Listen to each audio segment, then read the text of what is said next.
siang, perkenalkan nama saya Trinilam dengan NIM 23109170369 dari kelas IC 002.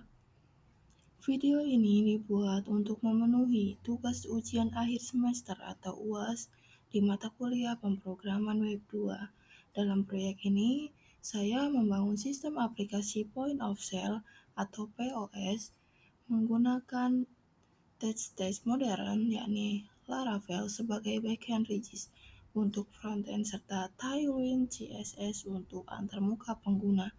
Berikut adalah demonstrasi alur sistem yang mencakup manajemen data produk, laporan, hingga proses transaksi kasir.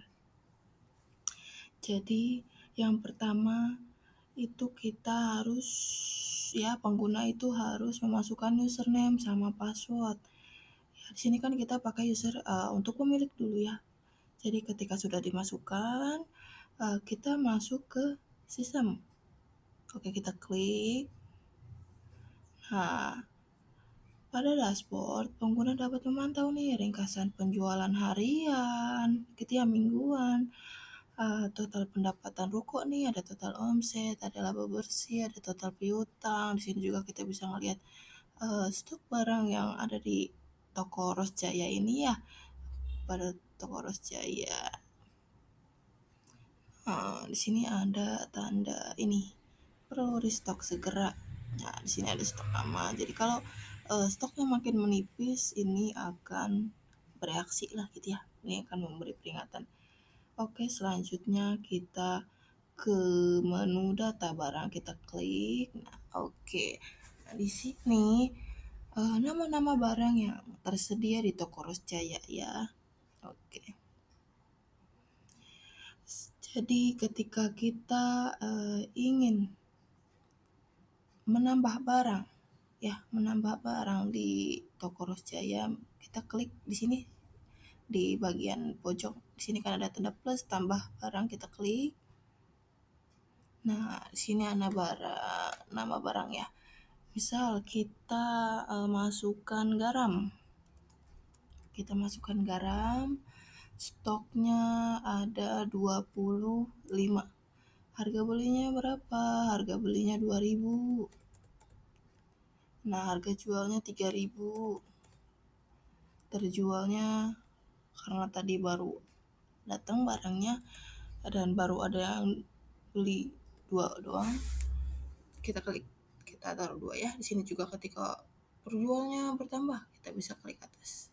Oke. Misalnya berkurang, kita klik bawah. Nah, sudah selesai, sudah diisi semua. Kita klik simpan. Nah, kita cek tadi masuk enggak ya. Nah, masuk, ada garam jumlah 25. Sini harga jual dan harga beli. Nah, ketika kita ingin mengupdate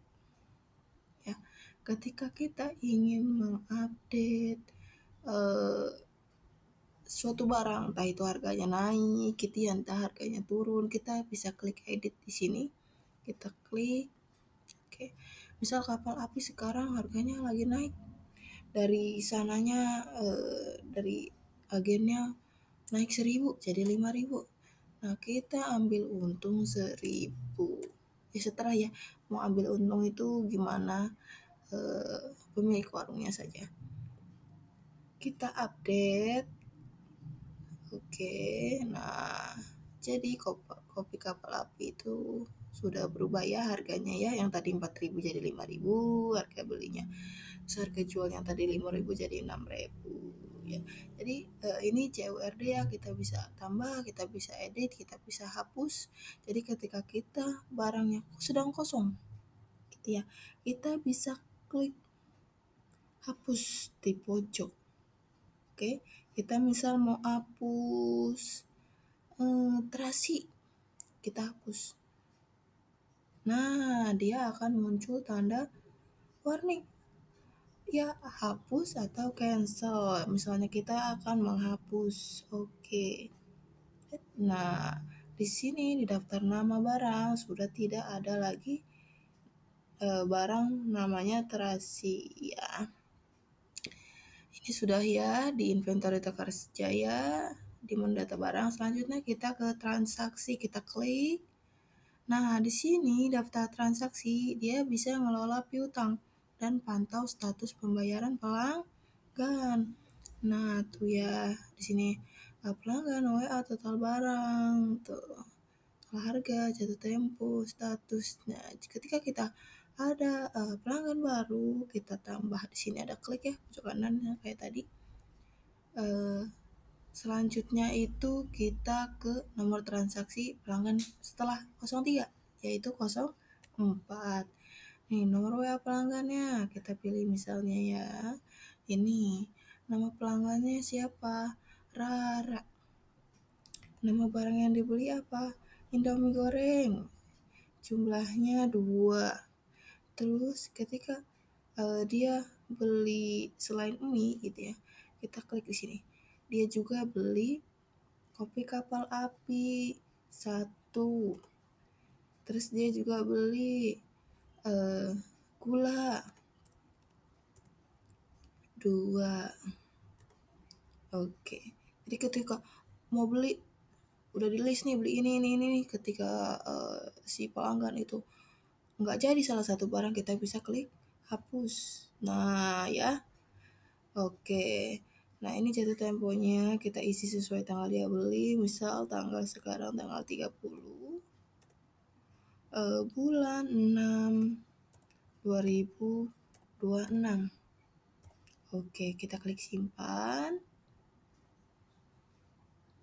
Nah, daftar nama pelanggan yang tadi Rara sudah masuk ke transaksi. Nah, di sini ada barang, jumlah barang yang dia beli, total harga yang dia beli, nah jatuh tempo. Ketika si pelanggan itu bayar secara lunas, kita klik sini. Ada tanda checklist, kita klik. Nah, keterangannya jadi lunas, transaksi dilunaskan. Ketika kita ingin mencetak, kita klik di sini ada tanda print ya. Kita cetak. Nah, dia akan muncul seperti ini struk pembayarannya ya teman-teman. Oke. Kita balik lagi.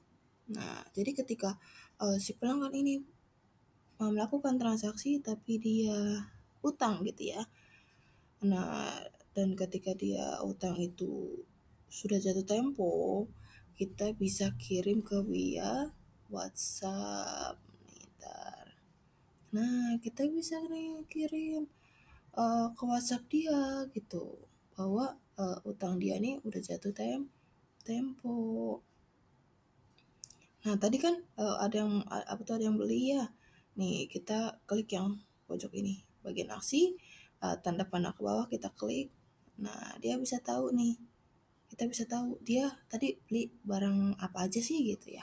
Sini ada Indomie goreng 2, gula 2, sama yang lainnya juga. Nah, kita klik tuh. Dia si Isan ini beli sabun mandi Lifebuoy. Terusnya kita klik sini, Lam ini beli apa sih? Beli kopi kapal api 5 ya. Jadi ketika kita kepengen menghapus juga bisa, di sini CWRD-nya semua berfungsi. Kita klik. Nah, ya. Kita oke. Oke, transaksi dihapus dan stok dikembalikan. Oke, kita selanjutnya ke menu laporan. Nah, ini cakupannya sebulan ya, tanggal mulai, tanggal akhirnya. Tuh, terusnya ini ada tambah biaya baru. Ini apa? Ini ke sini, rincian pengeluaran di tokonya. Misal kita ingin menambah, di toko lampunya ada yang mati nih gitu ya. Lampunya ada yang mati 2, kita tulis lampu di sini. Kira perkiraan kalau 2 itu harganya 50.000.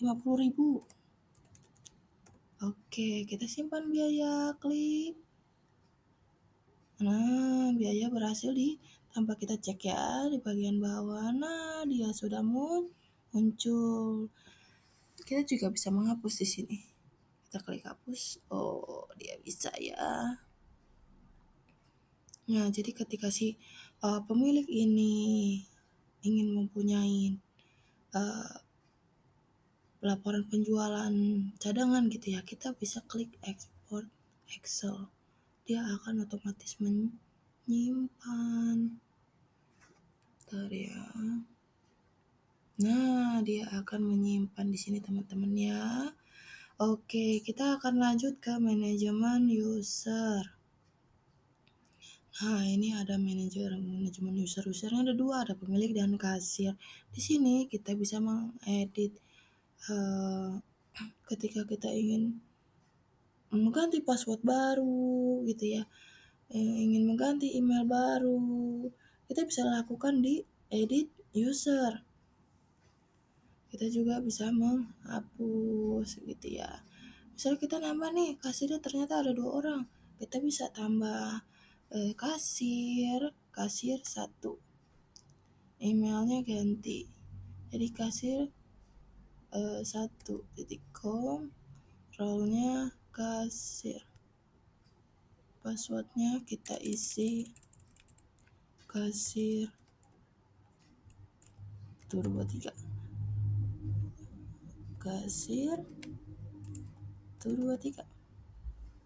Oke, kita simpan user.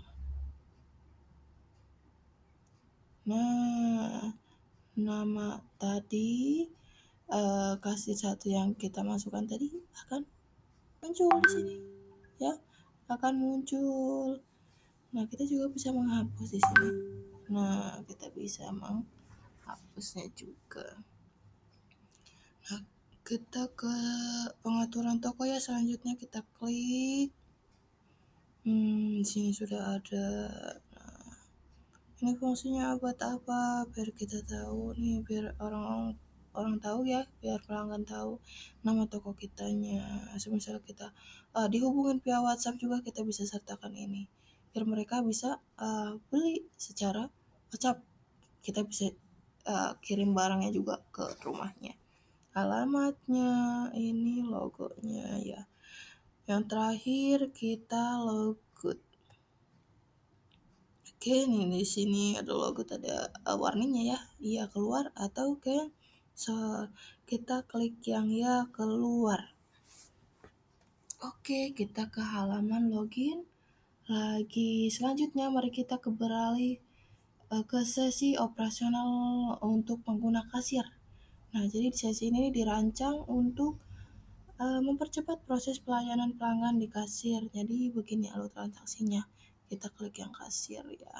Kita masuk ke sistem. Oke, jadi di kasir dia hanya punya 3 akses ya. Dia bisa melihat dashboard, dia bisa melihat data barang, dia bisa melihat transaksi. Ya, jadi dia tidak bisa melihat data laporan, dia tidak bisa melihat manajemen user, dia tidak bisa melihat apalagi tadi itu ya. Ya, jadi akses dia tuh cuma 3. Jadi kita klik data barang, nah sama ya kayak tadi, CWRD-nya bisa mengedit gitu ketika ada perubahan harga beli, harga jual, bisa menghapus ketika nama barang ini habis, dan kita bisa klik tambah barang ketika ada barang yang baru kita beli ya. Selanjutnya ke transaksi. Nah, di transaksi sama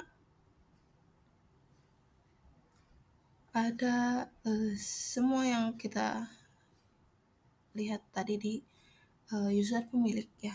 Kita bisa mencetak struk, kita misal si pelanggan sudah jatuh tempo, kita bisa kirim via WhatsApp. Gimana semisal si pelanggan ini tidak punya HP, tidak punya handphone gitu, kita bisa kirim ke anaknya, kita bisa kirim ke suaminya gitu ya. Jadi ketika si pelanggan ini sudah selesai, kita bisa hapus, bisa tidak ya, gimana hak pemiliknya saja. Kita juga bisa ngecek barang apa saja yang dia beli dengan klik tanda panah bawah ini ya. Kita juga bisa tambah transaksi ketika ada pelanggan baru yang beli. Selanjutnya kita klik logout ya. Oke, kita keluar. Kita keluar. Oke, jadi demikian demonstrasi aplikasi POS yang saya kembangkan.